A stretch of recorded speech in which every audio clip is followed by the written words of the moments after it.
ముందుగా నిన్న అంటే జనవరి 11వ తేదీన తిరుమలలో స్వామివారిని మొత్తం 53,013 మంది భక్తులు దర్శనం చేసుకున్నారు. అందులో స్వామివారికి మొత్తం 13,283 మంది భక్తులు తలనీలాలను సమర్పించారు. నిన్నటి రోజున తిరుమలలో శ్రీవారి హుండీ యొక్క ఆదాయం అనేది 4,43,00,000 రూపాయలు.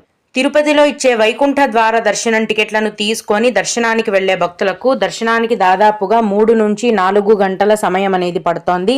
అలాగే 300 రూపాయల వైకుంఠ ద్వార దర్శనం టికెట్లను కలిగి ఉన్న భక్తులకు దర్శనానికి 3 గంటల సమయం అనేది పడుతోంది.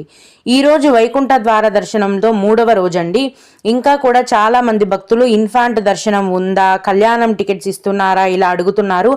జనవరి 10 నుంచి 19వ తేదీ వరకు అంటే 10 రోజుల పాటు కేవలం తిరుమల కొండపైన వైకుంఠ ద్వార దర్శనం మాత్రమే ఉంటుంది.